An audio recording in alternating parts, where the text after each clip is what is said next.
The official story claimed Menglong drank too much and fell to his death.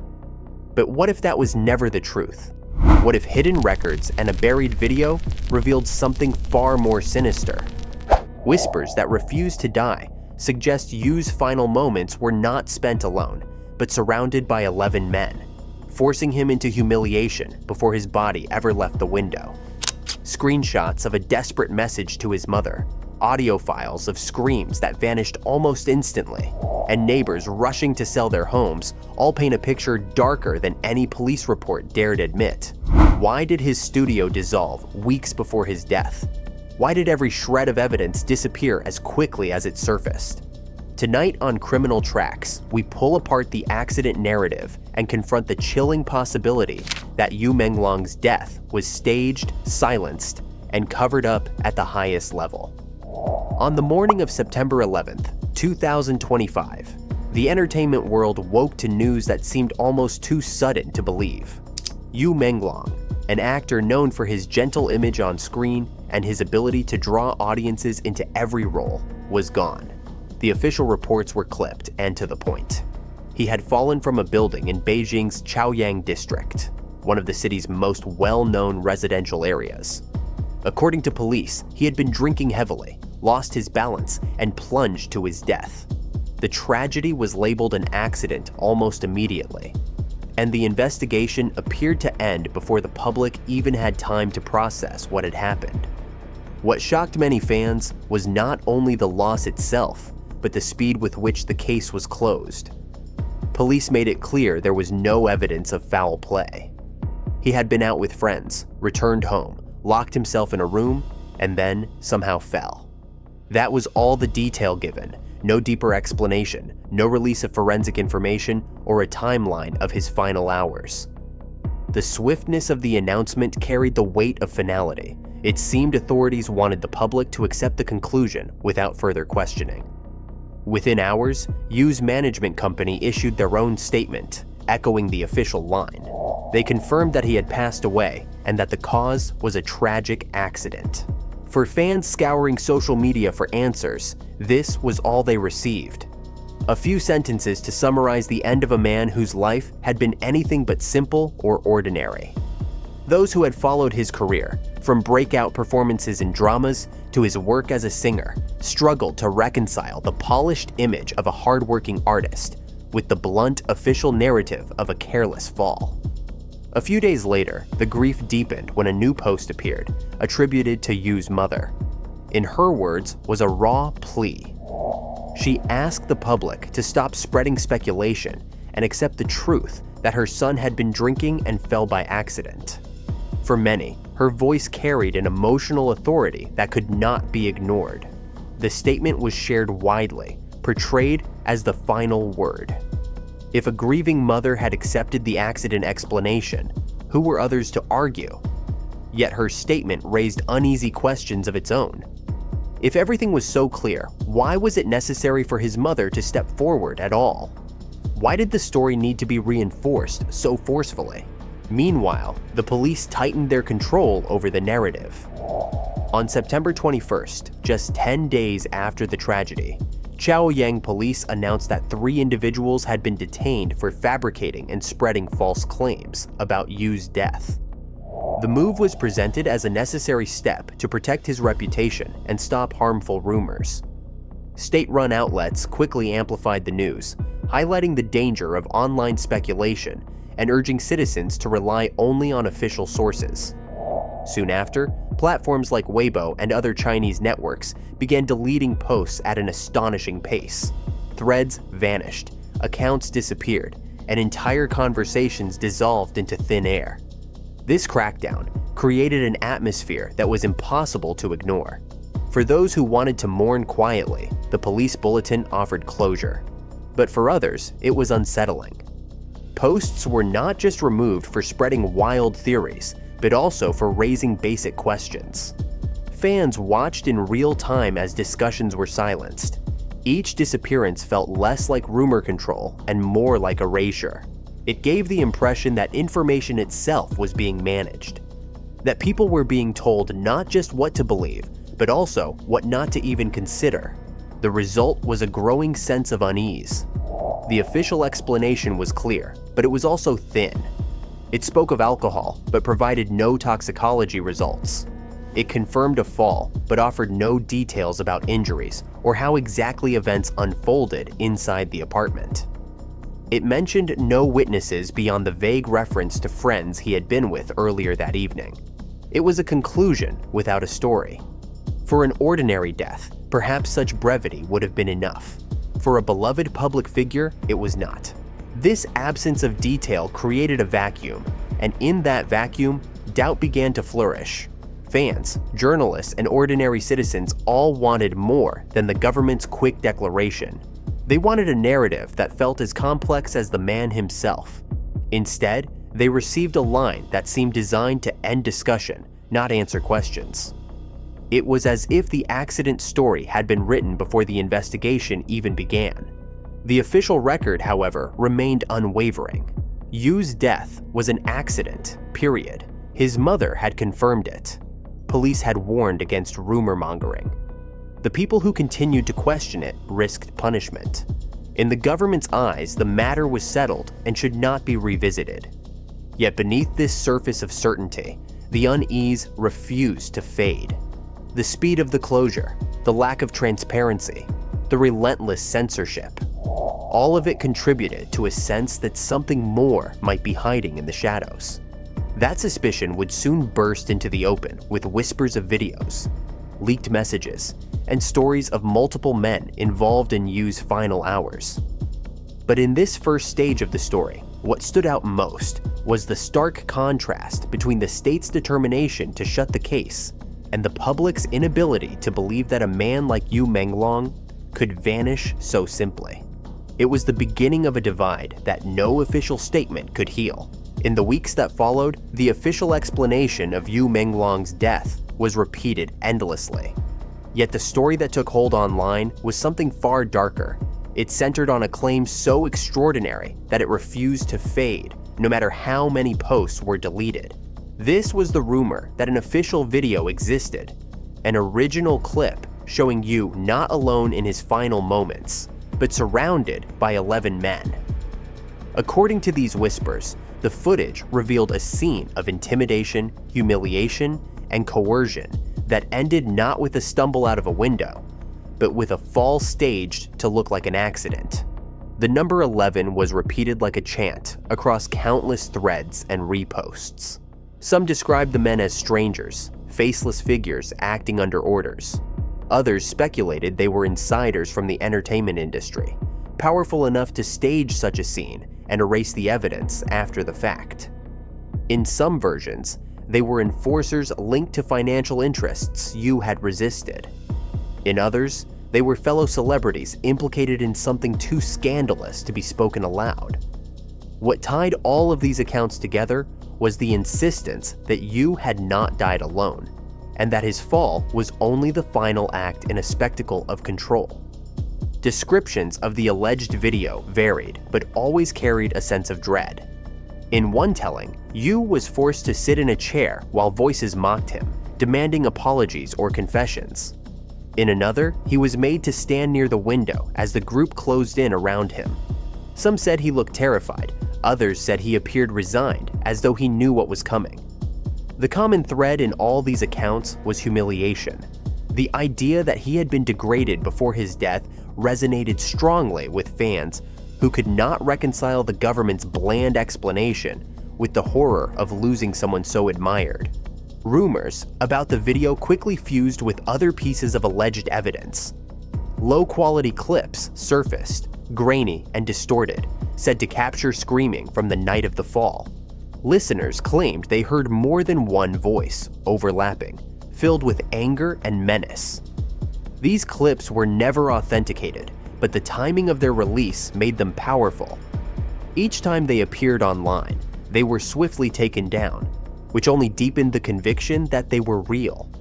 In a space where censorship is constant, vanishing material is often treated as confirmation rather than debunking. Adding to the feverish speculation were screenshots of what was claimed to be Yu's final message to his mother. In it, he allegedly admitted that the money around him was not his, that it was dirty, and that people might come to kill him. The text, circulated widely across fan groups and foreign blogs, matched the narrative of coercion and pressure. If true, it would be the chilling words of a man aware of what awaited him. If fabricated, it was a perfect piece of myth-making, designed to give the conspiracy emotional weight. Either way, it fits seamlessly with the rumor of 11 men surrounding him, transforming the narrative from accident to assassination. Theories also expanded to include the strange coincidence that Yu's personal studio had been deregistered just weeks before his death. To many, this looked less like coincidence and more like preparation. If his professional ties had been cut in advance, perhaps someone was clearing the ground before the event. Perhaps the deregistration was a sign that he had fallen out of favor with powerful backers, or that he had tried to break free from arrangements he could no longer tolerate. These interpretations turned bureaucratic paperwork into a potential warning sign, one more piece of a puzzle no official would acknowledge. Claims of mass apartment sales in the building where Yu died added another layer. Online posts alleged that over 100 residents quickly listed their units for sale after the incident. To believers, this was proof that neighbors had seen or heard something so frightening they wanted out. The rumor suggested a building tainted by secrets, one where silence was the only option for survival. Whether these numbers were real or not, the story carried enough emotional weight to circulate widely, reinforcing the sense that ordinary people were fleeing from a place touched by horror. The idea of Yu being forced and humiliated by 11 men also tied into long-standing narratives about exploitation within the entertainment industry. Casting couch rumors, stories of coercion, and whispers of powerful figures controlling careers had circulated for years. Yu's alleged final moments fit this template too perfectly for many to ignore. Fans began to frame him as a victim of systemic abuse, someone who had refused to play by the rules or stumbled into secrets that made him expendable. His death, in this telling, was not an accident, but a message to others. What gave these stories such traction was not only their shocking content, but the way they were treated. Every time a clip was deleted, every time a discussion vanished, the rumors grew stronger. To those convinced of foul play, censorship was not about protecting the truth, but about hiding it. The harder authorities worked to erase the conspiracies, the more believable they became. This cycle created an environment where the rumor of 11 attackers seemed more convincing than the official report of an accidental fall. Internationally, the story became even more dramatic. Blogs and media outside China had less access to official police statements, so the conspiracy often became the dominant narrative. Headlines highlighted the 11 men claim as though it were fact, weaving together the leaked audio, the supposed final message, and the deregistered studio into a chilling timeline. For audiences far removed from Beijing, the idea of a silent star humiliated before his death fit comfortably into perceptions of censorship and control. By the end of September, the alternate version of Yu's final moments had hardened into legend. In the eyes of his fans, he was no longer just a victim of an accident, but a man who had been targeted, surrounded, and forced into silence. The number 11 became a symbol, repeated endlessly, signifying that his death was not private misfortune, but a staged spectacle. The official record still said one thing, but the whispers told another, and between those two realities lay a gulf that no statement could bridge. In that gulf, the truth remained elusive, while the conspiracy only grew stronger. As the weeks passed, Yu Menglong's death was no longer just the loss of a beloved actor. It became a mirror reflecting the deep mistrust between official narratives and public belief.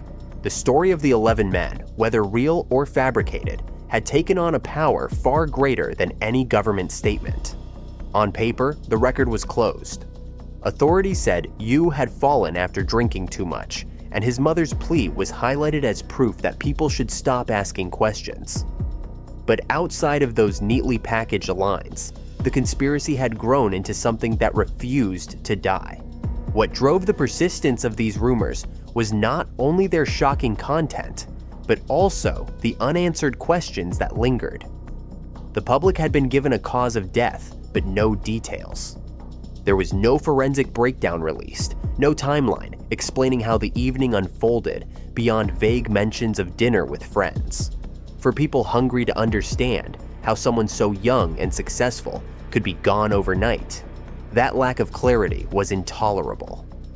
Into that vacuum, speculation poured, building an alternative version of events that many found more believable precisely because it was so dramatic. The censorship only reinforced suspicion. When video clips allegedly showing Yu's final struggle were deleted within hours, fans did not see rumor control. They saw evidence being scrubbed. When police detained individuals for spreading unverified stories, outsiders did not see justice. They saw intimidation. The more aggressively the state tried to enforce silence, the more people concluded that something was being hidden. It created a paradox where the very effort to shut down rumors gave them life, feeding the belief that the truth was too dangerous to reveal. The number 11, in particular, took on a symbolic weight. It was repeated in online posts, foreign articles, and whispered conversations as if it were the key to understanding the whole mystery.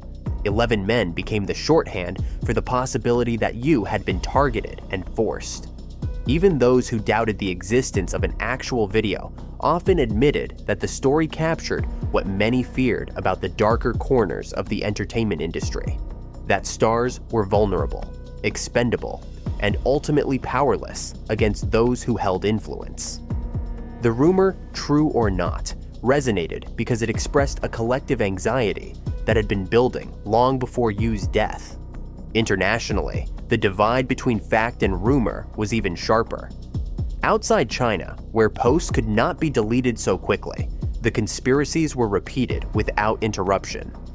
Foreign blogs, gossip sites, and online forums packaged the story into a narrative of corruption and control, one that matched Western audiences' suspicions about censorship in China. In those spaces, the idea of 11 men surrounding Yu became not just a rumor, but a kind of accepted truth, a story retold so often it solidified into collective memory. For fans abroad, the notion that he had simply fallen after drinking seemed far less believable than the possibility of a cover-up. At home, the tension was more complicated. People grieved publicly on fan forums, but their words were cautious. They avoided direct accusations, choosing instead to share coded language, images, and symbolic references.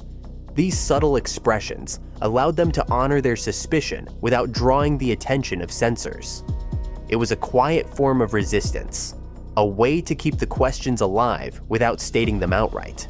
The very act of finding ways to talk around the censorship showed how deeply the public resisted the accident narrative. The lasting impact of Yu's death and the rumors tied to it lies in the way it blurred the line between tragedy and myth. For some, he became a symbol of how fragile fame could be.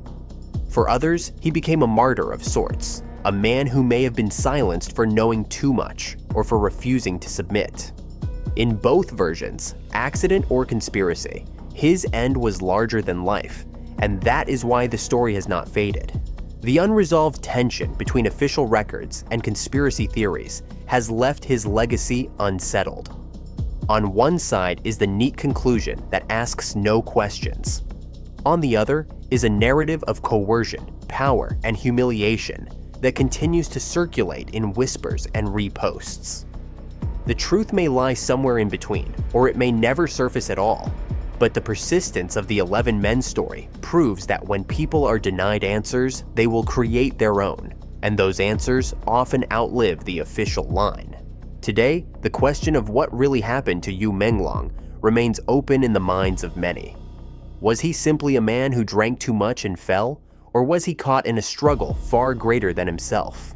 The authorities insist on one version, but the world cannot stop imagining the other. In that space between fact and fear, the myth of his final moments continues to grow, ensuring that his story will be told, questioned, and doubted for years to come.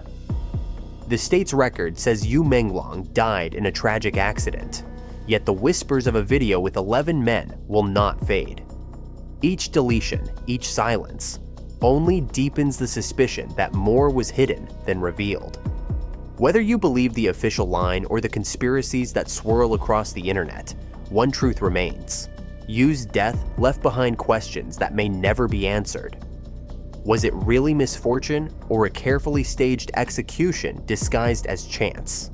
Stay tuned with Criminal Tracks, because the stories they fight hardest to bury are the very ones you can't afford to ignore.